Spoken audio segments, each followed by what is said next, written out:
What's going on, everyone? I'm just a typical, average American here today to react to 5 reasons that Brits think Americans are rude. What? Us? Rude? No. Couldn't be. What? Us? Never. Okay, fine. I understand that we have a bit of a reputation that, well, among many things, we are rude. So today, I really want to check out this video here by Lost in the Pond, which lists several specific examples of British politeness rules that Americans break every day, apparently. So let's take a look. For the first time in as many days, here I am out in public. Still, in both Britain and America, nobody has done more harm to polite society than pedestrians. But Britain's walkers and joggers generally understand one thing: how to walk single file. Walking like this with one person in front of the other is considered courteous in Britain because it makes it easier for other pedestrians to pass you. Oh boy. I was wondering what was going to be on this list, because it's like, I know we're known for being like oblivious and rude, ignorant about certain things, but it's like, this happens to be a very, very good example. I can't even argue it. This is true. So he's saying that, at least in Britain, in his experience, people walk in single file. And I know where he's going with this. Here in the United States, I've experienced it my whole life. People will walk side by side in big groups. Also, people will walk on the wrong side of the sidewalk. People will walk right into you like they want, even though you're on the correct side of things. People will just not care. It's very bizarre in a way, and it's funny how this sticks out to him so much, because I know he's a British person living here in the United States, so it's funny that this has stuck out to him. Sure, we're not always perfect at it, especially after 4 rounds of vodka, but at least we try. What the? In America, the only group of people that I ever see walking single file are preschoolers, and even then, they're all made to hold on to the same rope. We need a little extra help to accomplish this, yes. Yeah, I remember literally in elementary school, as a little kid, they taught us to walk in single file in a line in school. And we did. You needed some encouragement from the adults, but we learned that. So I don't know why this is such an accurate, such a true thing about life in the United States. People either walk in massive groups, side by side, taking up the entire walkway, or people will almost walk into you if that's where they want to go. It's very strange. I don't know if it's an ego thing or I'm not a mentality of I'm not gonna move. You're gonna have to move because I'm going this direction and that's where I'm going. So that's important, and I'm more important than everyone else. I don't know if it's that mentality or if Americans are just oblivious. If we're just not paying attention that we're in the way of things and in the way of people, but either way, this is really, really annoying, and as an American, I have experienced this from other people. Every now and then I'll be walking down a street and a family of 6 will be coming in the opposite direction. Instead of forming a single line, the family of 6 holds its shape, forcing me onto the grass and possibly into dog shit. Yeah, it's weird because I've experienced like a lot of times in the United States where people are very nice. A lot of Americans are very normal and considerate. But then there's all these other Americans who are totally oblivious and in getting in the way, and they don't care if you have to get off the sidewalk and walk on the road, or else you're all going to crash into each other. It's very weird, very rude behavior. You know what? No matter what the motivation is, it's pretty bad. Yeah, especially if like that's not normal in other parts of the world, like the UK. It sounds like you guys have like common decency, politeness. You actually like it doesn't take that much effort or sense to realize you should like not take up the entire pathway, you know? So I actually really relate to this one. This is a good one. This is very true. It annoys me. So why do Americans past the age of 5 not give this courtesy to fellow pedestrians? Well, while it might be tempting to think that Americans only think about themselves, I'm not sure that is the chief reason. You see, part of why British Okay. pedestrians do this is because our streets and public footpaths tend to be quite narrow. In the US, you don't generally have that problem, so if you see a group of Americans walking single file on a large sidewalk, it could be a hostage situation. So It would be you never see that.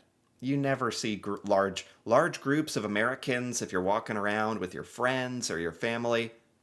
People like to be side by side. You want to like be talking to each other. And I don't in this circumstance, again, I don't think it's like a lot of Americans are trying to be rude or malicious or evil.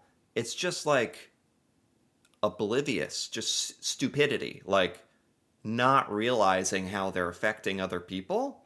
And then like I was saying before, there are some people who will walk right in your way and expect you to move, or you're gonna smash into each other. Like they do not care if you're gonna collide. Like there's no force on earth that's gonna make them move.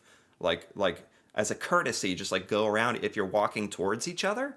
That's a whole different thing, which I think is like a macho ego, a weird display of like alpha-ness in some weird way. Like I'm walking this way and nobody's gonna stop me. And it's like, would you run over a little old lady and her dog? Like if they got in your way, like what's your problem? call the right number. So on this issue, I am willing to give Americans a pass, so long as there's room.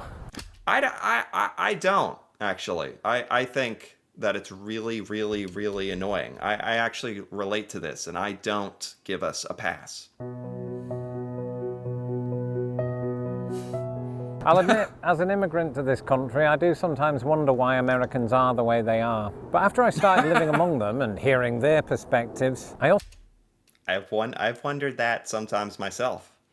Seriously, not even as a joke. Like as an American, seeing videos like this, where people outside of the U.S. talk about like how Americans behave and your observations of us from an outside perspective, it really has made me think about why we behave the way we do. Because I never realized growing up how different we act from a lot of the rest of the world, actually. came to see that some British politeness rules are actually quite weird. This is especially true when it comes to giving and receiving gifts. Many British people, and this used to include me, will not open presents in front of the gift giver because they are worried about what their face will reveal if the gift is something they don't like, such as a fidget spinner or the best of Maroon 5. My English grandmother, who died blissfully unaware of either thing, used to take matters a step further. Like many Brits who survived rationing, she always seemed embarrassed to receive any gift at all, frequently responding with, "Oh, you shouldn't have, ducky."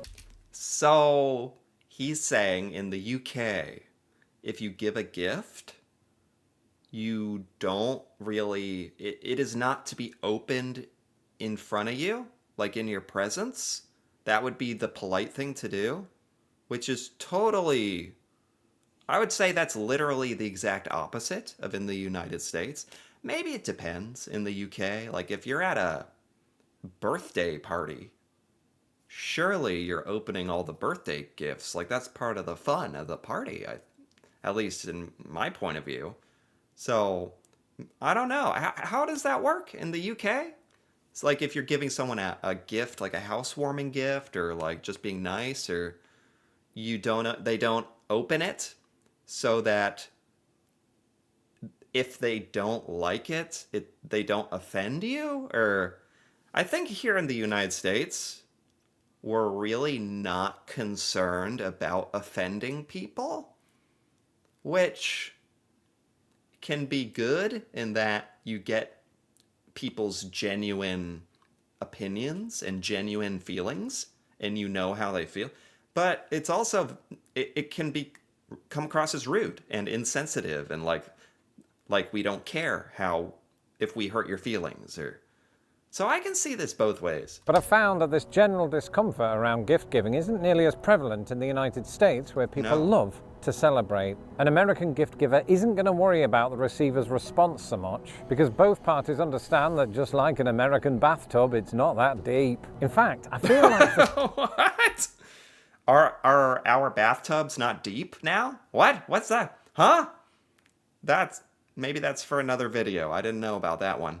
But yeah, and I actually think part of it is like in the United States, it's considered sort of like expected to open the gift, and no matter what it is, you should be like, "Oh, great.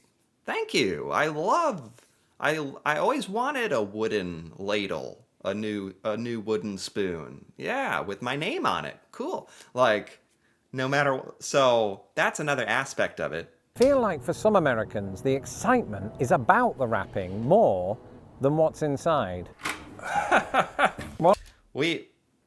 Maybe there man, this is interesting. It certainly makes me think about American culture in a way like that I never do, because I never think about this kind of stuff. But people definitely like go over the top with wrapping presents. That's yeah. One of the major features of British social etiquette is the tendency of both men and women to show affection for their friends by calling them some of the worst things imaginable. Donna, you big. Not like you giant. So in the UK, you call your friends bad things as a show of affection, I guess. I've just been out buying presents for Gemma's birthday. When's that? Yesterday, you Until And it's I guess like in the UK, it's understood that this is a show of affection. Like you feel comfortable with them if you can insult them, right? So there's a little bit of this in the United States. It's not totally normal, because there are a lot of Americans who would genuinely get offended if you called them a name, like a negative.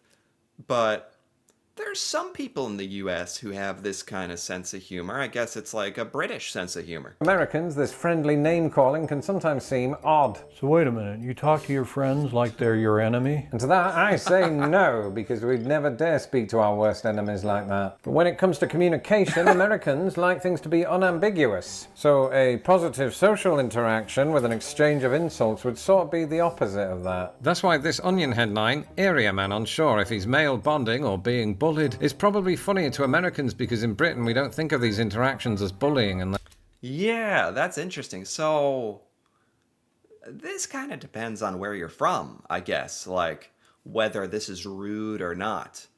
Like in the US, if you were doing this male bonding, calling them names, saying they're stupid, like what do you do?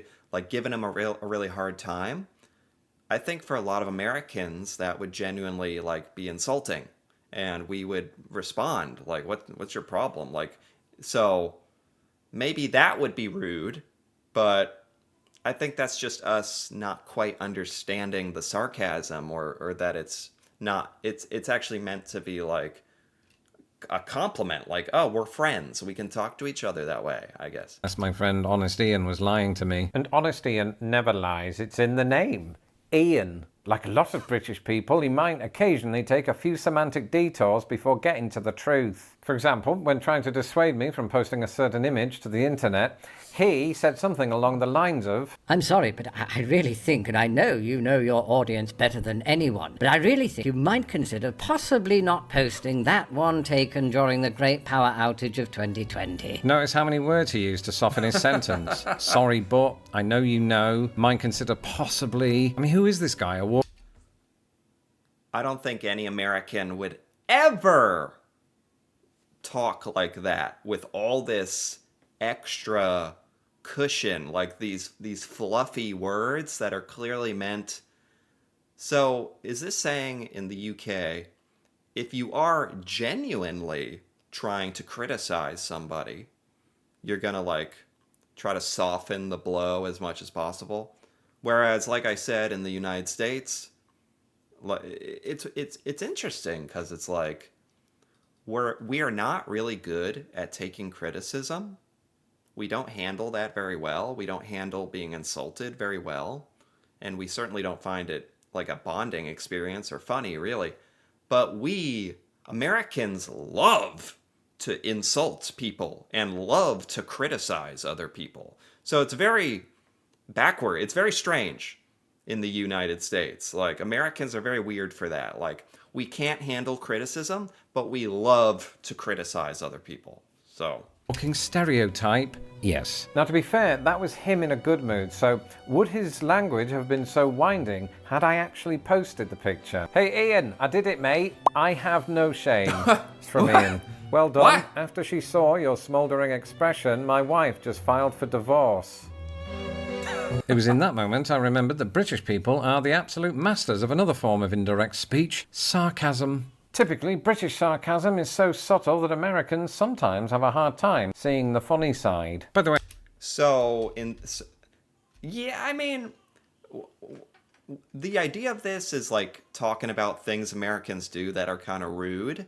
So if you want to call us not understanding sarcasm as rude, I guess that, sure, especially if there's an American in the UK not understanding the humor, not understanding the sarcasm, getting offended, getting belligerent, that's rude. But some of this is like, for this in particular, I think you'd have to give Americans kind of a pass, because I could see where it's a cultural difference that we genuinely don't understand the subtle British sarcasm. And I think anybody from a different culture could make that mistake. By the way, that's not the same thing as saying that Americans don't get sarcasm. In my experience, they do. It's just they have to let you know they're being sarcastic by brandishing a knowing look, a mock smile. The point is, Yes, that's true. That's so true. Yes. Because I was going to say, I think we do like some sarcasm. I do. I think we understand some sarcasm, but it has to be obvious. So I'd never thought of it like that. So I bet when Americans interact with British people, and if you guys are way more subtle about the sarcasm, it's not like you're saying something sarcastic. It's like, oh, what a great lamp you have over there. Like in the US, you have to make it so obvious, like, oh, what a great lamp you have. Like, you know, you got to make it so clear. Whereas in the UK, maybe it's like, it's more funny because it's more subtle. But if you're not like keen, if you're not aware to all that, like Americans, really, we probably miss it and maybe even like end up getting offended. Americans are simply more comfortable using direct language. Instead of beating around the bush to spare your feelings, they would simply say, do not post that picture or I might fall in love. That's true. Yeah, but I think we kind of mentioned that. That's certainly something rude that Americans do, that we are very direct with how we feel about certain things. In one way, maybe it's good because you know exactly what we think, but that doesn't always like mean that it's the right way to communicate, like being super blunt. Yeah.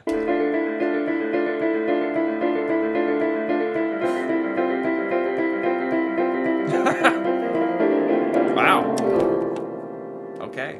As a British person, I'm supposed to feel uncomfortable with the tag YouTube sensation, even if it is statistically true. In Britain, you're not supposed to get too big for your boots, which I suppose is quite hard to do given UK shoe sizes. In conversation with our peers, the perceived polite thing to do is to use self-deprecation to lightly play down our achievements.